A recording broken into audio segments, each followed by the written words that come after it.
सुरभिशरणं सुरभिशरणं सुरभिशरणं सुरभिशरणं। सर्वेश्वर सच्चिदानंद घन परम पिता परमात्मा एवं आदि शक्ति श्री सुरभि गौ माता के अनन्य अनुग्रहमय वात्सल्य से आप हम सबको गो महिमा संतवाणी का यह सुर दुर्लभ सत्संग प्राप्त हो रहा है। भगवती गौ माता की महिमा कौन कह सकता है? स्वयं गोपाल को भी कहें कि प्रभु गो महिमा बताएं तो संभवतः उन्हें मौन होकर ही महिमा की ओर संकेत करना होगा, क्योंकि गो महिमा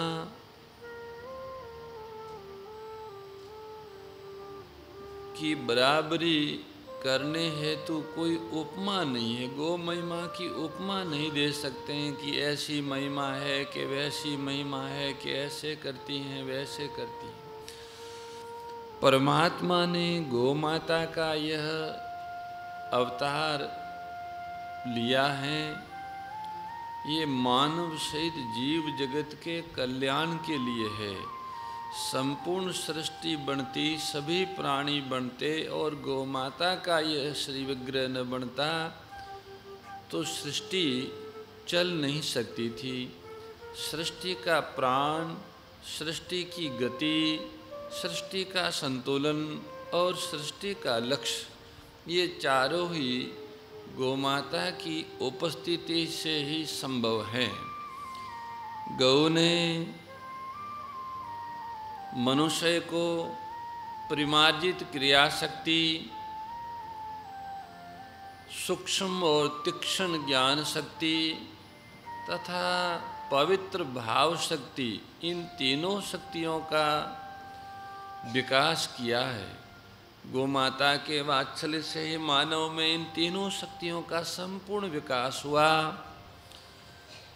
आपने कल के सत्संग प्रसंग में सुना कि भगवान से मिली हुई क्रिया शक्ति गौ माता की कृपा से उस शक्ति को परिमार्जित करने पर उस शक्ति द्वारा सेवा, हम लोग गौ सेवा कहते हैं, पर सेवा सेवा ही होती हैं और सेवा स्वामी की होती हैं। सेवा के मूल में भाव होता है। जब हृदय में अपने इष्ट को प्रसन्नता देने का भाव आता है तो उस प्रवृत्ति का नाम ही सेवा है। अपने प्रभु की प्रसन्नता के लिए की गई प्रवृत्ति का नाम सेवा अथवा पूजा है। जिनसे हमारे भगवान अत्यंत प्रसन्न हो वो प्रवृत्ति सेवा कहलाती है। उस सेवा के बदले में कोई चाह न हो, केवल प्रभु की प्रसन्नता के लिए ही हो। तो भगवान की प्रसन्नता के लिए जितनी भी प्रवृत्तियां पृथ्वी पर हो सकती हैं, उन सब में सर्वश्रेष्ठ प्रवृत्ति गौ सेवा है। इसलिए प्राप्त क्रिया शक्ति के द्वारा गौ सेवा, विचार शक्ति के द्वारा असत का त्याग और भाव शक्ति के द्वारा प्रभु से आत्म्य भाव, इन तीनों के माध्यम से मानव योग बोध और प्रेम से भरपूर होकर कृत्य कृत्य हो सकता है। सेवा के द्वारा उन्हें योग की प्राप्ति होती है, गौ सेवा के द्वारा योग की प्राप्ति होती है। असत के त्याग द्वारा उसे आत्मज्ञान की प्राप्ति होती है और प्रभु को अपना मानने से परम प्रेम की प्राप्ति होती है। तो योग, आत्मबोध और भगवत प्रेम, ये ही मानव जीवन की पूर्णता है। परमात्मा ने हम सबको ज्ञान केवल इसलिए दिया है कि हम मानव, सभी मानव स्वाधीन होकर, अजर अमर होकर सदा सदा उनको लाड लड़ाते रहे, रस देते रहे। उन्हीं का दिया हुआ ये प्रेम है, उसी से उनकी नित्य पूजा की जाए। उन्हीं के द्वारा दी हुई क्रिया शक्ति से उन्हीं की प्रिय पूज्या गौ माता की सेवा की जाए, उनकी सतत सेवा पूजा की जाए और उन्हें रस दिया जाए। वे कैसे हैं, वे हमारे प्रभु कैसे हैं, इसको तो शायद ठीक तरह से वो भी नहीं जानते। रामन सकहि नाम गुण गाई, राम स्वयं ही अपनी महिमा नहीं जान सकते, किंतु उनके संबंध में वेदों में, शास्त्रों में, वेदवाणी में, संतवाणी में, गुरुवाणी में जो कुछ कहा है, आज तक जो कुछ कहा गया है, वो सब कम है। क्यों? आप स्वयं जानते हैं, आप स्वयं सोचिए, सब कुछ देकर, सब कुछ लेकर जो अपने आप को न्योछावर कर सकता है, अपने से अभिन्न कर सकता है, अपने में सदा के लिए स्थान दे सकता है, उसकी महिमा का, उसकी सामर्थ्य का, उसके सौंदर्य का क्या कोई वारा पार हो सकता है? कभी नहीं हो सकता। पर दुख की बात तो ये है कि फिर भी क्या वे इतने अपने मालूम होते हैं। उन्होंने हमें सब कुछ दिया, हमारा सब कुछ लिया, अपने आप को हमें न्योछावर कर दिया, अपने से अभिन्न कर दिया, अपने में ही सदा के लिए हमें अविनाशी स्थान दिया। ऐसे प्रभु की महिमा अपरंपार है। इतनी उदारता और इतने अपनत्व उनमें है, फिर भी हमको क्या वो इतने अपने मालूम होते हैं? जितना संसार में शरीर संबंधी वस्तु पद आदि अपने लगते हैं, क्या उनसे भी अधिक प्रभु अपने लगते हैं? जितनी उनकी दी हुई वस्तुओं, सामर्थ्य, योग्यता हमको अपनी लगती है, इतने वो हमें अपने नहीं लगते। वस्तुओं हमें अपनी लगती है, सामर्थ्य में अपना लगता है, योग्यता अपनी लगती है, ये भगवान ने दी है। तो उनकी दी हुई सामग्री तो हमको अपनी लगती है, उन पे तो हमने ममता की रस्सी डाल दी। पर जिन्होंने ये सब कुछ हमें दिया, वो हमें अपने क्यों नहीं लगते? जो वास्तव में अपने हैं वो तो हमें अपने लगते नहीं। जो उनकी दी हुई सामग्री है वो हमें अपनी लगती है। इसी का नाम भूल है। इस भूल को मिटाने के लिए मानव शरीर मिला है, और ये भूल मिटती है सत्संग के द्वारा। सत्संग होता है असत के त्याग से। मानी हुई जो अहमता ममता है, उनके त्याग से सत्संग होता है। सच बात तो ये है कि जो उन्हें नहीं मानते, भगवान को जो नहीं मानते हैं, उनको भी वे अपने समान ही बना लेते हैं, अपने समान ही बना लेते, और इतना छिप कर बनाते हैं कि उन्हें पता ही नहीं लग पाता कि उन्होंने हमें वो बना दिया जो वे स्वयं थे। वे क्या थे, वे कहाँ थे, वे कहाँ नहीं थे, वे कब नहीं थे, वो कहाँ नहीं थे, वे सदैव थे, वे सदैव हैं, सभी के हैं। सभी के होते हुए भी उनकी एक महिमा है, और वो ये महिमा है कि वे सभी से अतीत भी है, सभी के नित्य साथी भी है, सभी के दोस्त भी है, सभी के प्रिय भी है, सभी के मालिक भी है और सभी के दास भी हैं। आपको आश्चर्य होगा कि क्या मालिक भी दास हो सकता है? हाँ भाई, देखो उनके दास को जो रस मिलता है उस रस का भी वे ही पान करते हैं। स्वयं प्रिया होकर अपने आप को भी रस देते हैं। प्रिय भी वे है, प्रीतम भी वे है, दास भी वे हैं, स्वामी भी वे है, राधा भी वे है, कृष्ण भी वे है, सीता भी वही है, राम भी वही है, गौरी भी वही है और शिव भी वही है, स्वामी भी वही हैं, दास भी वही हैं, शरणागत भी वे हैं और शरण्य भी वे हैं। हम अपने में देखें, ऐसे जो हम सबके अपने हैं, हम सबके अपने हैं, उनकी महिमा के अतिरिक्त कोई और चीज़ तो नहीं रह गई, अथवा कहीं कोई चीज़ दिखाई तो नहीं देती। उनकी सत्ता से भिन्न अन्य कोई सत्ता तो मालूम नहीं हो रही। एक ही सत्ता है, अन्य कोई सत्ता तो नहीं दिख रही बुद्धि में। इस बात को हम अपने में देखें, हम देखें कि हम क्या भला है, हम है क्या।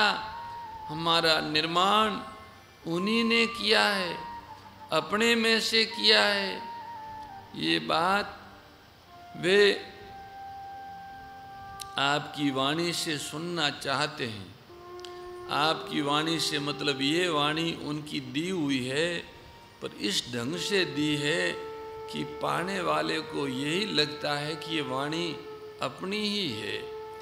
इससे अधिक आत्मभाव, अपनेपन का भाव क्या हो सकता है। उनकी दी हुई हैं और मालूम होती हैं कि अपनी है। जब हम अपने को उन्हें इस भाव से देते हैं कि तेरा तुझको अर्पण, क्या लागे मेरा, यद्यपि ये तेरा ही है, लेकिन इस समय क्योंकि तूने मुझे दिया है, मेरा लगता है अब मैं तेरा दिया हुआ तुझको ही देता हूँ। तब वे स्वयं बड़े अधीर होने लगते हैं, आकुल व्याकुल होने लगते हैं। कहते हैं कि मैंने मानव को सब कुछ पहले ही दे दिया, अब मेरे पास क्या रह गया है जिससे मैं इसका बदला चुका सकूं। मानव ने मेरा दिया हुआ अब मुझे वापिस दे दिया है। तब उनसे नहीं रहा जाता और वो कहने लगते हैं मैं तेरा हूँ, मैं तेरा हूँ।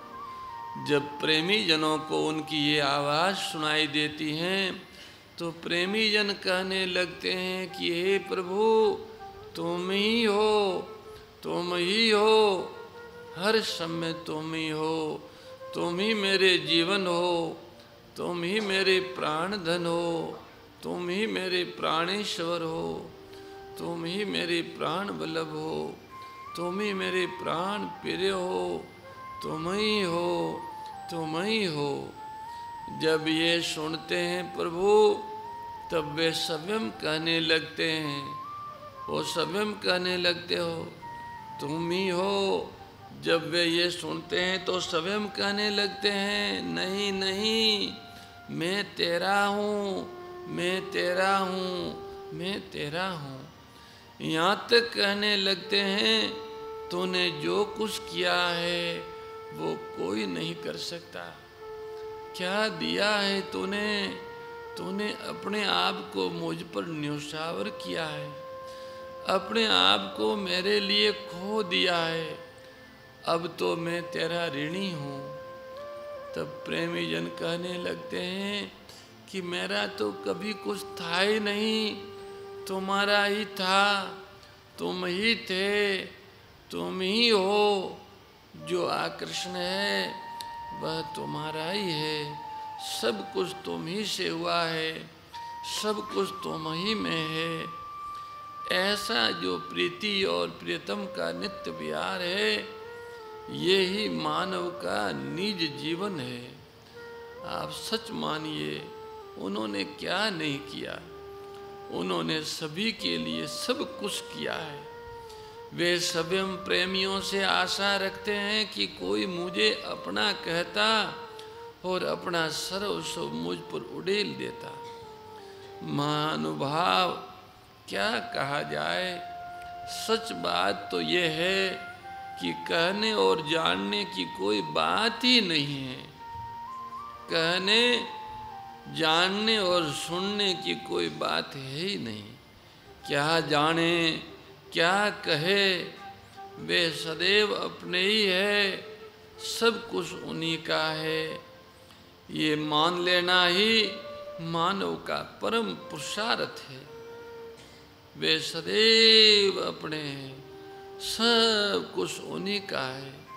बस इतना मानना ही मानव का परम पुरुषार्थ है। अचूक और अंतिम उपाय यही है। यही एक उपाय है, ये उन्होंने स्वयं किया है, ये उन्होंने स्वयं दिया है। आप सच मानिए, उनके पूजन के लिए उनकी आत्मीयता से भिन्न और कुछ नहीं है। वो मेरे अपने हैं, इस भाव से बड़ी और कोई उनकी पूजा नहीं है। उनकी आत्मीयता से उनका पूजन होता है। वे प्रसन्न होते हैं, आनंद घन होते हुए भी आनंदित होते हैं और स्वयं सतत रूप से देखते रहते हैं। किसको? जो उनका अपना है उसको देखते हैं। वे उसे देखते रहते हैं, अपनाते रहते हैं, अपना प्रेम उड़ेलते रहते हैं, अपना सर्वस्व न्योछावर करते रहते हैं। ये उनका सहज स्वभाव है। हम सब तैयारी के साथ नहीं, सहज भाव से स्वीकार करें कि वे सदैव अपने हैं, अपने में है। ये स्वीकार करना कोई और नहीं है, कोई गैर नहीं है। यही साधक का जीवन है। जो कुछ सुनने में आया, देखने में आया, समझ में आया, सोचने में आया, बुद्धि इसे बताकर मौन हो जाती है, तब वे अपना निज रस प्रदान करते हैं। उनके निज रस में क्या है, वो कितना मधुर है, कितना सुंदर है, कितना प्रिय है, इसका वर्णन किसी भाषा और भाव से संभव नहीं है। उनका निज स्वभाव ही प्रेम तत्व है, अथवा यूँ कहो कि उनका निज स्वभाव तत्व प्रेम है। उनका निज स्वरूप तत्व ज्ञान है और सामर्थ्य उनकी बाह्य महिमा है, अंतर महिमा नहीं है। जो साधक असमर्थता से पीड़ित होते हैं, अशांति से पीड़ित होते हैं, पराधीनता से पीड़ित होते हैं, उन्हें वे सामर्थ्य प्रदान करते हैं, स्वाधीनता प्रदान करते हैं, अमृतत्व प्रदान करते हैं। फिर वे उन्हीं में स्वयं छिप कर रहते हैं। क्यों छिप कर रहते हैं?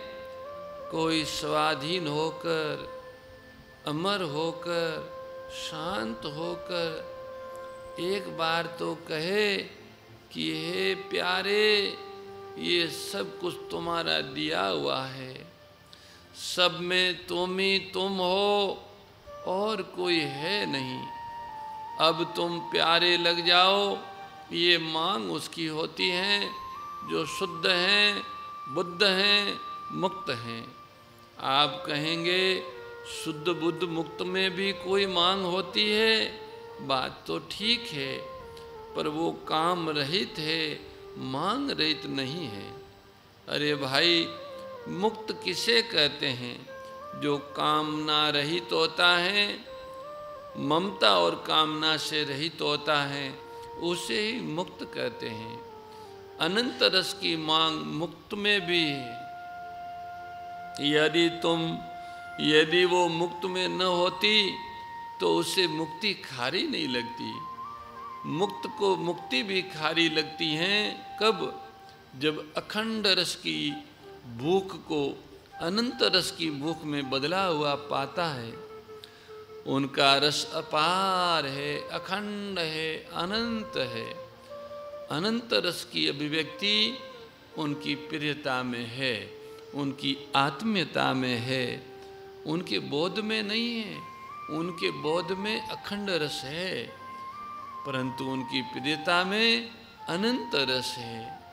वे अपनी ही महिमा से, अपनी ही करुणा से, अपनी ही उदारता से प्रेरित होके अपनी प्रियता प्रदान करते हैं। ये भूख साधक की अंतिम भूख है।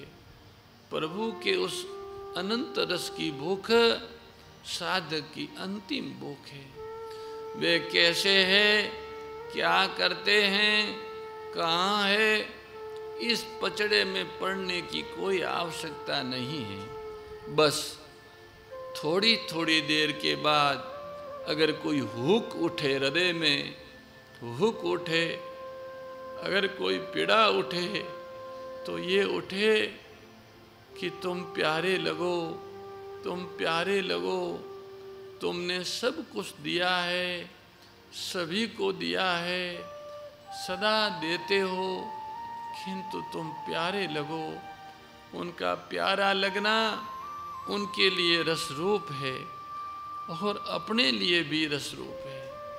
वो रस ऐसा नहीं है जिसकी पूर्ति हो जाए। बंधन की निवृत्ति होती है, मुक्ति की पूर्ति होती है, मुक्ति प्राप्त होती है, किंतु प्रेम से, प्रियता से अभिव्यक्त जो उनका रस है उसकी कभी पूर्ति नहीं होती।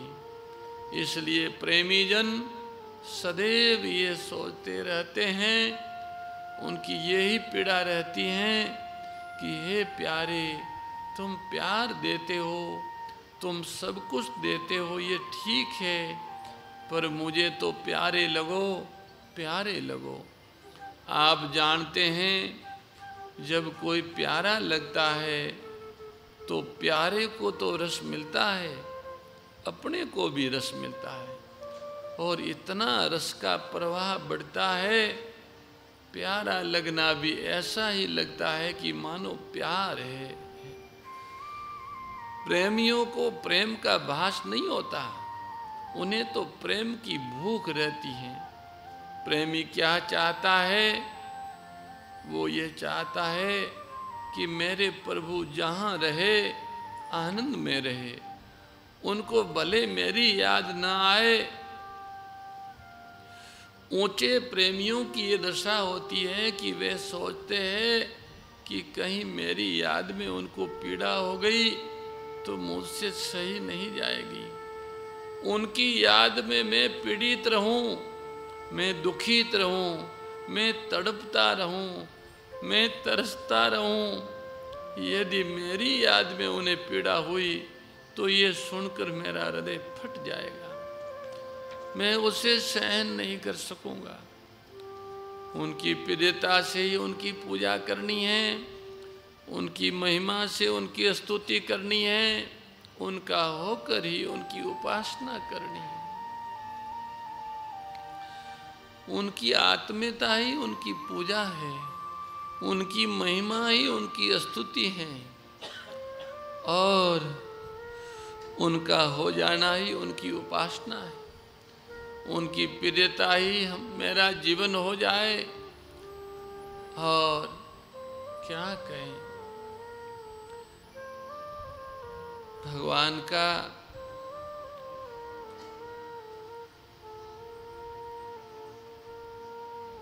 हम वो ही करें, हे प्यारे,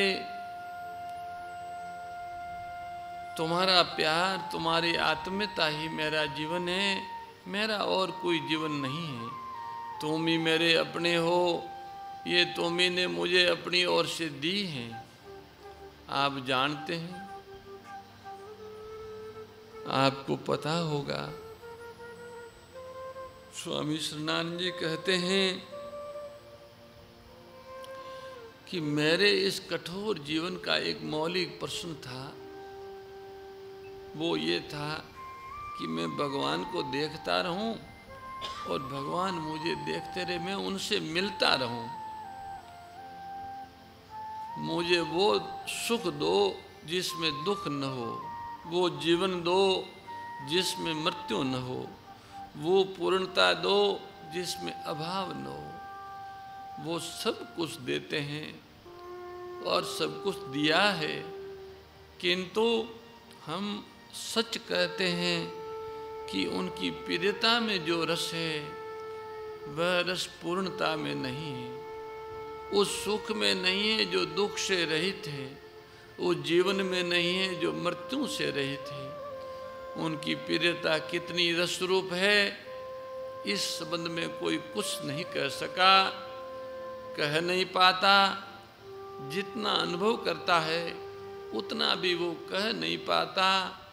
वाणी रुक जाती, कंठ अवरोधित हो जाते हैं, रोमांच हो जाता है।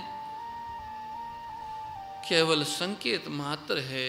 उनकी प्रियता उनसे मांगो, उनकी आत्मीयता उनसे मांगो, उनकी महिमा उनसे मांगो, और कुछ मांगने योग्य है ही नहीं। मांगना ही है तो उनसे उनकी आत्मीयता मांगो, विश्वास मांगो, और कुछ मांगने योग्य नहीं है। क्यों नहीं है? आप ही सोचो।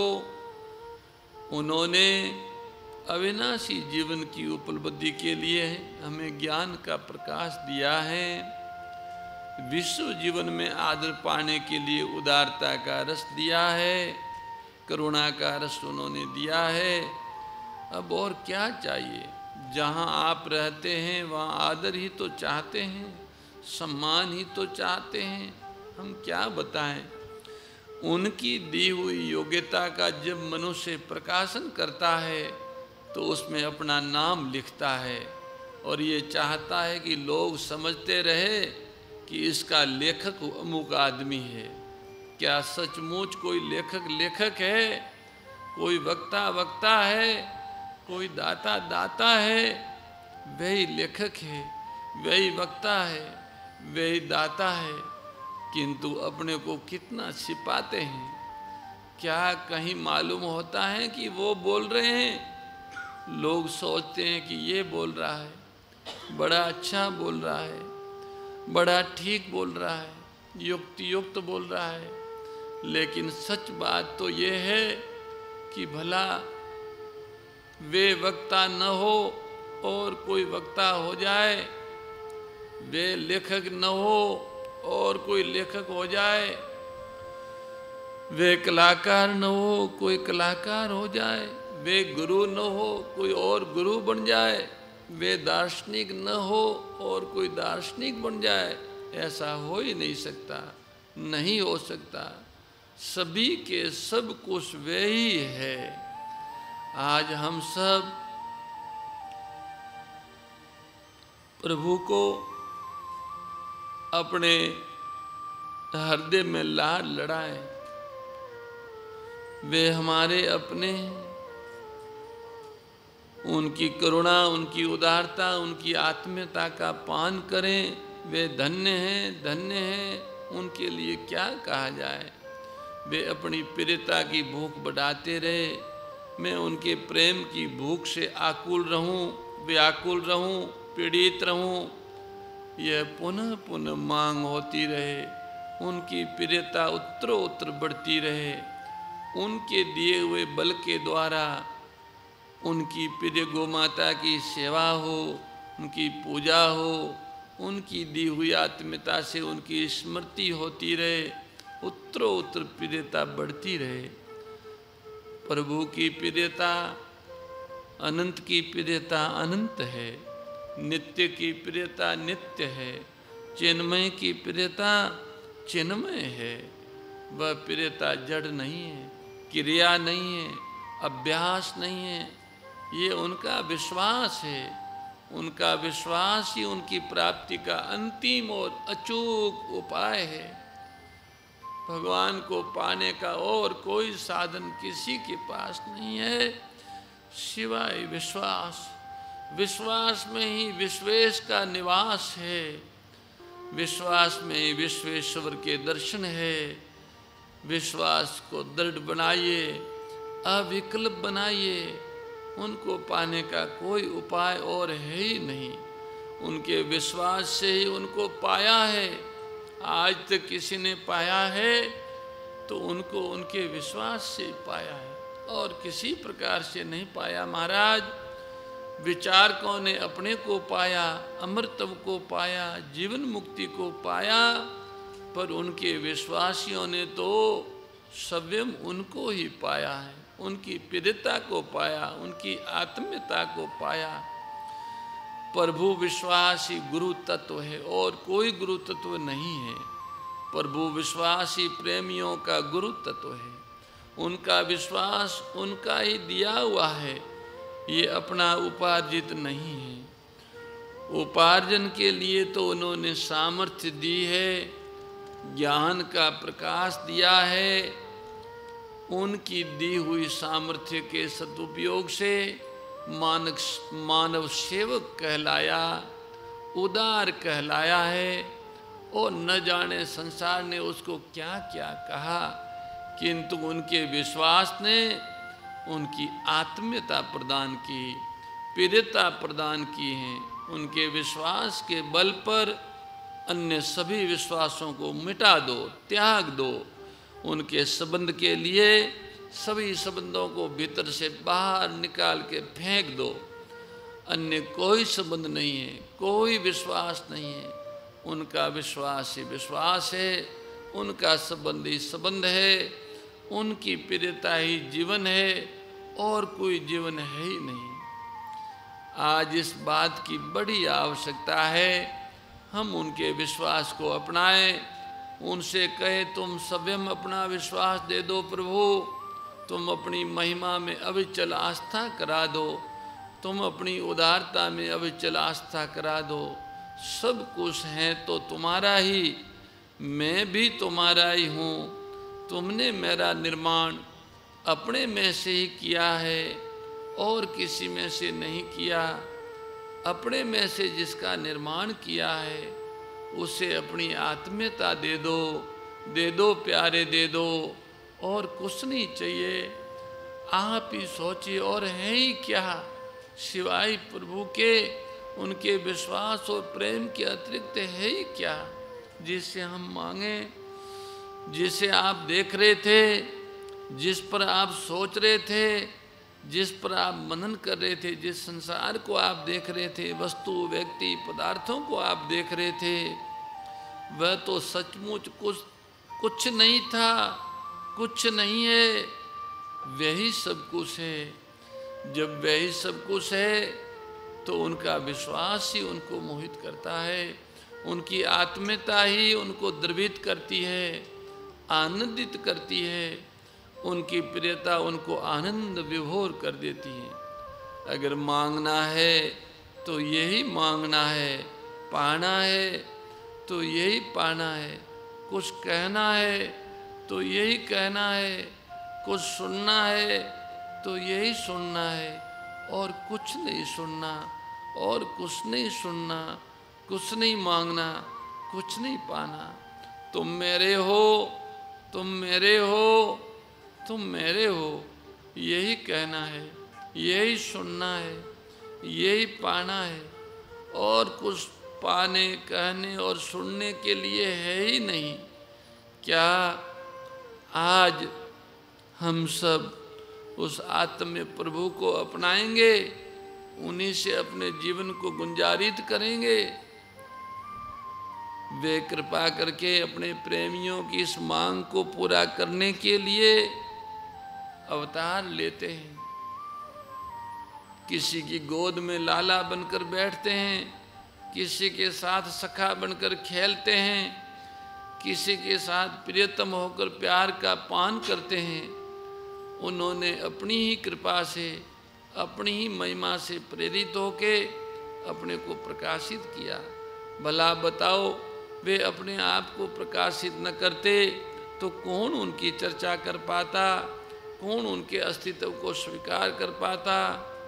वे तो सदा सदा ही अपनी महिमा में आप स्थित है। अनंत विशेषण उनके पीछे पीछे दौड़ते हैं, फिर भी वे सदा निर्विशेष हैं। किंतु प्रेमियों के प्रेम का पान करने के लिए वे सविशेष है, सगुण है, साकार है। वे मिलते हैं, बिछोड़ते हैं और वे सभ्यम आकुल व्याकुल होते हैं। अपने प्रेमियों को भी आकुल व्याकुल करते हैं। उनकी लीला का कोई वारा पार नहीं है। महानुभाव हम सब के जो प्राण धन परमेश्वर प्राणेश्वर है, निज हैं, उनका जन्म आने वाला, उनकी जन्माष्टमी आने वाली है। ठीक 15 दिन के बाद में उनका जन्मोत्सव होने जा रहा है।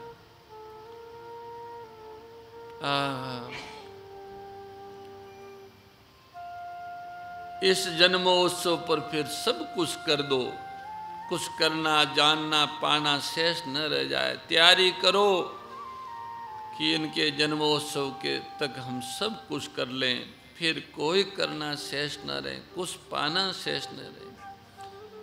हम सच कहते हैं, अगर संभव हो सके तो उनके आने वाले जन्मोत्सव में उनका दिया हुआ सब उन्हीं को वापस दे दो।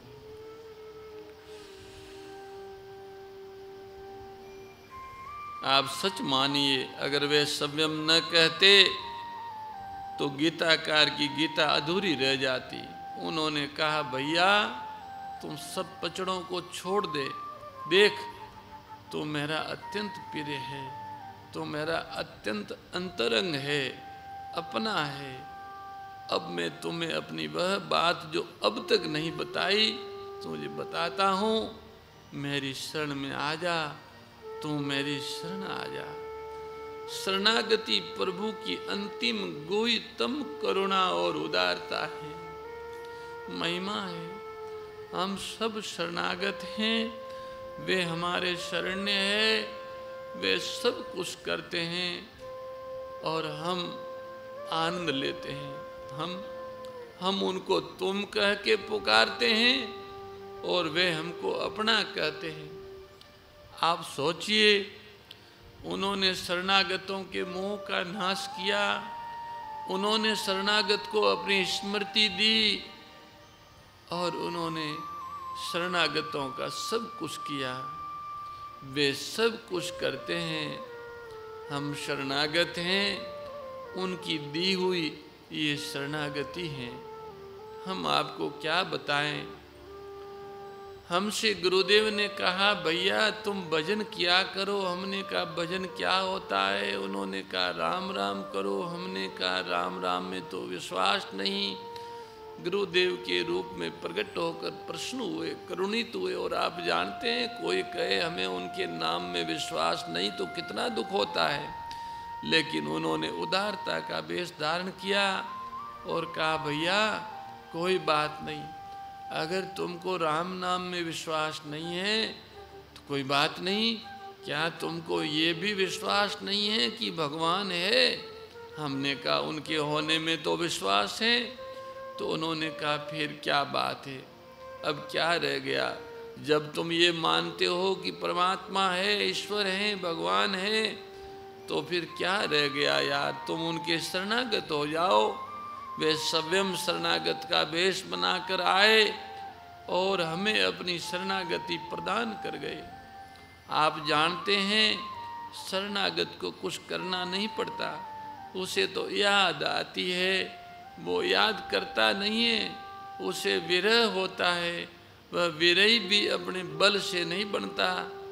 वे करुणा सागर ही अपना विरह देते हैं, अपना मिलन देते हैं। उनका मिलन भी नित्य है, उनका विरह भी नित्य है। नित्य विरह और नित्य मिलन शरणागत को मिलता है। नित्य विरह न मिले तो प्रेम की वृद्धि न हो, और नित्य मिलन न हो तो प्रेम सजीव नहीं रहता है। वे अपने दिए हुए प्रेम को सजीव भी कर देते हैं और उत्तरोत्तर बढ़ाते भी रहते हैं। ये उनकी महिमा है। आप जानते हैं ये महिमा कब अनुभव में आती है, कब दिखती है? जब मानव अधीर होकर अपने बल से निराश होकर केवल ये सोचता है कि कोई अपना होता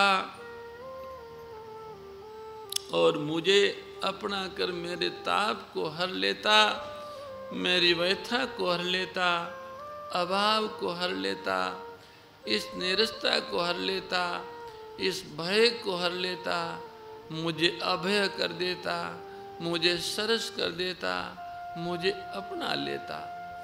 ये आवश्यकता मात्र जगती है। तब वे देखते हैं कि अब तो इसने अपनी वास्तविक आवश्यकता को सोचा है, समझा है, अपनी आवश्यकता अनुभव की है। तब उनकी अनुपम लीला ऐसी विचित्र होती है कि देखते ही बनता है। कब होती ये लीला? जब मानव अपने सारे बल को लगा देता है और अपना पूरा बल लगाने के बाद भी लक्ष्य को पा नहीं सका और लक्ष्य के बिना रह नहीं सकता। पूरा बल लगाने के बाद भी लक्ष्य को पा नहीं सका और लक्ष्य पाए बिना जी नहीं सकता। एक दिन ये बात कही थी कि जब ऐसी स्थिति पैदा हो जाती है कि अब तो भगवान तुम्हारे बिना हम जी नहीं सकते और तुम्हारे बिना मर भी नहीं सकते। जब ये क्षण आता है अब नहीं जी सकते और मर भी नहीं सकते, श्वास ले भी नहीं सकते और छोड़ भी नहीं सकते। आप जानते हैं प्राण रुक जाते हैं, मन अमन हो जाता है, बुद्धि सम हो जाती है, सब कुछ रुक जाता है। आपने सुना होगा ध्रुव जी की जब ये दशा हुई, ध्रुव जी जब भगवान के बिना श्वास लेने में असमर्थ हो गए, उनकी श्वास रुक गई और वो भगवान के बिना अब श्वास छोड़ भी नहीं पा रहे थे। जब वो इस स्थिति में आए तो सारा संसार रुक गया, सूर्य रुक गए, चंद्र रुक गए, हवा सब जहाँ थे वहाँ सब स्थिर हो गए। आपने भागवत जी में कथा सुनी होगी। ध्रुव जी जब इस स्थिति में पहुंच गए कि अब प्रभु के बिना रह भी नहीं सकते, श्वास ले नहीं सकते, श्वास छोड़ नहीं सकते, वहां भागवतकार ने ऐसा वर्णन किया कि उन्होंने प्राण को रोक दिया, उनके साथ सारी वायु रुक गई। उन्होंने रोका नहीं, रुक गया, प्राण रुक गया, रोका नहीं। रोकते तो कई है, मृत्यु होती तो अपने आप रुके जाता है, पर इतनी व्याकुलता बढ़ी, इतनी अधीरता बढ़ी कि प्राण रुक गए। और जब प्राण रुक गए, प्राण निकला भी नहीं, प्राण आया भी नहीं, बीच में ही रुक गया, तो प्रभु ने देखा कि अब एक क्षण भी देरी करना ठीक नहीं है। ऐसी स्थिति में उनकी अनुपम लीलाएं प्रारंभ होती है। हम आपको क्या बताएं, वे देखते हैं कि इस मनुष्य का कौन सा संकल्प ऐसा है जिसकी अपूर्ति से ये पीड़ित है। उस संकल्प को अनायास ही वे पूरा कर देते हैं। जब ध्रुव जी से मिले, भगवान के दर्शन हुए, तो ध्रुव जी की तो सारी कामनाएं समाप्त हो गई, पर वो जो संकल्प था पहले ऊंचे स्थान पाने का, जिस संकल्प से पीड़ित होके वो माँ को छोड़ के जंगल में आए थे परमपिता के लिए, उस संकल्प को प्रभु ने अनायास पूरा कर दिया। ध्रुव जी ने मनाई की, भगवान ने कहा नहीं, भक्ति की महिमा बाह्य रूप से स्थापित करने के लिए भी तुम्हें अचल पद को स्वीकार करना होगा, ध्रुव पद को स्वीकार करना होगा बेटा। तुम हमारे इस प्रसाद को स्वीकार करो। भगवान की आज्ञा मान के ध्रुव जी ने वो अचल पद स्वीकार किया। अन्यथा भगवान के मिलने के बाद फिर क्या मिलना शेष रहे, क्या चाहिए, फिर कुछ है ही नहीं तो क्या चाहिए। पर भगवान भगत के कोई ऐसे संकल्प जो होते हैं वो उनको अनायास पूरा कर देते हैं, जिससे भक्ति की महिमा जगत में जीवित रहे। जब वे देखते हैं कि संकल्प पूर्ति के सुख में ये मेरे महत्व को भूलने लगा है, तब वे करुणित होकर संकल्प अपूर्ति की परिस्थिति बनाकर निसंकल्प होने की प्रेरणा देते हैं, सामर्थ्य देते हैं। अंत में निसंकल्प भी कर देते हैं। जब वे ये देखते हैं कि निसंकल्पता की शांति के आनंद में विभोर हो गया है और मुझे भूलने लगा है, तो ये अपने आप ही अपनी महिमा गाने लगा है, अपने आप में अपने को पाने लगा है। तब वे बड़ी भारी करुणा करके मुक्ति के आनंद को भी, निसंकल्पता के आनंद को भी फीका फीका कर देते हैं। ये प्रेमियों के लिए है। जो उनका प्रेमी भक्त होता है उसको भगवान कहीं बीच में अटकने नहीं देते।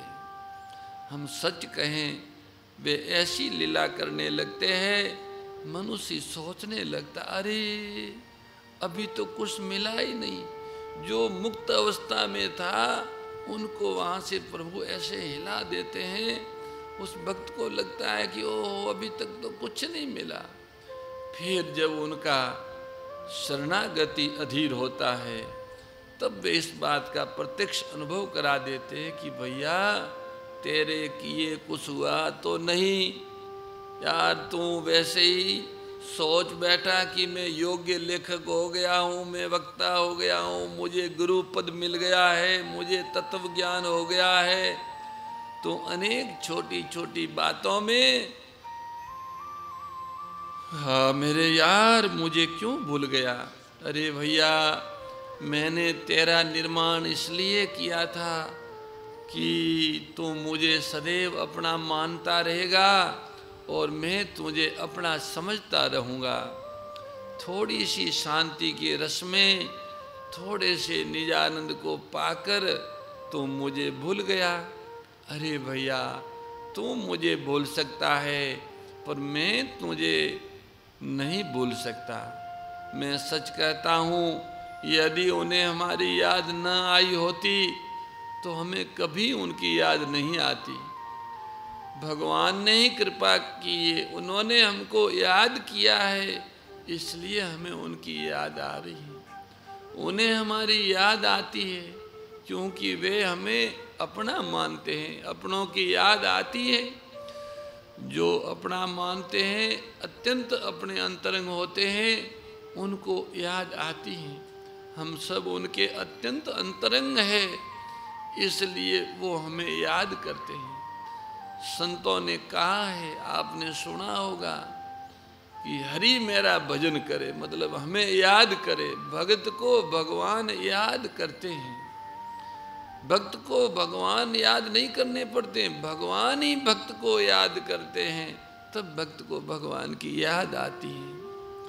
तभी हम उनसे ये कह पाते हैं कि मैं तेरा हूँ, तू मेरा है। आप सच माने, मानव का निर्माण इसी उद्देश्य के लिए किया था, मानव जीवन इसीलिए मिला है। उन्होंने मानव पर कभी शासन नहीं किया। भला बताओ, क्या इंद्र शासन के लिए कम है? सुख भोग के लिए अन्य प्राणी कम है? मानव का निर्माण उन्होंने न तो शासन करने के लिए किया है, न भोग कराने के लिए किया है।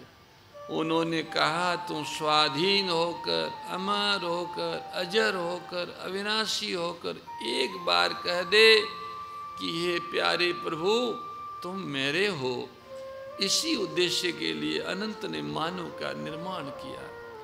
मानव ये कहे कि प्रभु तुम ही मेरे हो, मैं तुम्हारा हूँ, बस इतनी सी बात के लिए ही प्रभु ने मानव का निर्माण किया है। हम आप कितने भाग्यशाली हैं कि हमको मानव जीवन मिला है। हम मानव होने के नाते उनको अपना कह सकते हैं, उन्हें अपना मान सकते हैं, उनके होकर रह सकते हैं, उनके प्रेम की भूख जगा सकते हैं, बढ़ा सकते हैं, उनकी महिमा गा सकते हैं, गवा सकते हैं, उनका चिंतन कर सकते हैं, करा सकते हैं। इसलिए महानुभाव, मानव और भगवान का सदा से नित्य संबंध है, जातीय संबंध है और आत्मीय एकता है। हम इस महामंत्र को कभी न भूले। कौन से महामंत्र को? कि हे प्रभु, मैं सदैव तुम्हारा हूँ, तुम्हारी जाति का हूँ, मेरा तेरा नित्य संबंध है, तू ही मेरा अपना है। इस महामंत्र को हम कभी न भूले। वे हमें कभी नहीं भूलते। वे बार बार मानव को ये समझाते रहते हैं कि मैं तुझे प्यारा लगता रहूं, तू मेरा होकर रह, मेरी नज़र में तू ही तू और तेरी नज़र में मैं ही मैं बना रहूं। यो माम पश्यन्ति सर्वत्र सर्वम च मयि पश्यन्ति।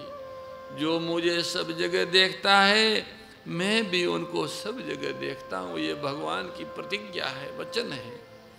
आप सच मानिए, ये मानव जीवन भोग योनि नहीं है, ये जीवन प्रेम योनि है। इस जीवन में ही मनुष्य को प्रेम की प्राप्ति होती है और किसी जीवन में प्रेम की प्राप्ति नहीं होती। तो क्या आज हम उनके प्रेम की आवश्यकता अनुभव नहीं कर सकते? उनकी आत्मीयता को नहीं अपना सकते? अवश्य अपना सकते हैं। उनके प्रेम की आवश्यकता अनुभव कर सकते हैं। ये सामर्थ्य उनकी दी हुई है, हमारी उपार्जित नहीं है। सच पूछा जाए तो दार्शनिकों को दर्शन उन्होंने ही दिया है, कलाकारों को कला उन्होंने दी है, लेखकों को लिखने की शक्ति उन्होंने दी है, बुद्धिमानों को बुद्धि उन्होंने ही दी है। ये उन्हीं का चमत्कार है, उन्हीं का दिया हुआ है। बलवानों में बल उन्होंने दिया है, गुरुओं में गुरुत्व उन्होंने दिया है, सत्ता वालों में सत्ता उन्हीं की दी हुई है, प्रभु की। प्रभु के प्रेमियों में प्रेम वही है, ज्ञानियों में ज्ञान वही है, योगियों में योग भी वही है, सब कुछ वही है और कुछ है ही नहीं उनको छोड़ के, और कुछ है नहीं, कोई और है नहीं, हो सकता नहीं, कभी होगा नहीं। वही है, वे ही वे है। तब उनका प्यार प्यारा कह उठता है कि तुम ही तुम हो, सब कुछ तुम हो, सब कुछ तेरा है, न मैं हूँ न मेरा है, केवल तू और तेरा है, तेरा तेरा तेरा तेरा, तू ही तू ही तू ही तू ही तू ही। ये प्रेमियों का सहज स्वभाव है। ये स्वभाव भी प्रेमियों को उन्हीं का दिया हुआ है। ये मानव के पुरुषार्थ से सिद्ध नहीं हुआ। पुरुषार्थियों में पुरुषार्थ करने की जो सामर्थ्य है वो प्रभु ने दी है। वे सव्यम सामर्थ्य रूप है, वे ही विवेक रूप है और वे ही सत्ता रूप है। सब कुछ उन्हीं का है, सब कुछ वे है। अतः हम सबको उनकी आत्मीयता चाहिए। हमारे और उनके बीच में आत्मीय संबंध, हमारे और उनके बीच में आत्मीय संबंध है। जातीय संबंध तो है ही, नित्य संबंध तो है ही। हम सदैव उनको अपना मानते रहे और अपना जानते रहे। इससे भी अधिक ऐसा लगे कि वे ही अपने हैं, वे ही अपने हैं और कोई अपना नहीं है। तू मेरा है और मैं तेरा हूँ। यही संबंध अविनाशी हैं, अमर है। जब मैं शरीर बनता हूँ तब प्यारे तुम विश्व रूप धारण करते हो। जब मैं अहम बनता हूँ तब तुम परमात्म तत्व बन जाते हो। और जब मैं शरणागत हो जाता हूँ तब तुम सर्व सब हो जाते हो। तुम्हारी सदा जय हो, जय हो। तुम्हारी शरणागति सभी को मिले। आपकी शरण में सभी आ जाए, आपकी शरण पाके सभी धन्य हो जाए, सभी कृतार्थ हो जाए। आप शरण्य है, आप सबको शरण देने वाले हैं। आपकी शरण ही मनुष्य का अंतिम गंतव्य है। आपकी अत्यंत करुणा और महान उदारता ही आपकी शरणागति है। हम आपकी शरणागति भाव को धारण करते हुए आपके उस कल्प गुरु तव का स्मरण करते हैं। आज आपका ही प्यारा दिन है, आज गुरुवार है। गुरुवार प्यारे प्रभु के स्मरण का विशेष दिन माना गया है। वैसे तो हर पल हर क्षण उनके स्मरण के लिए ही मिला है, उनकी स्मृति में डूबे रहने के लिए मिला है, उनकी महिमा का गुणगान करने के लिए मिला है, उनके नाम का संकीर्तन करने के लिए मिला है। ये वाणी उसी के लिए है, ये तन उनकी सेवा के लिए हैं, ये मन उनके चिंतन के लिए हैं, ये वाणी उनके गुणगान के लिए है।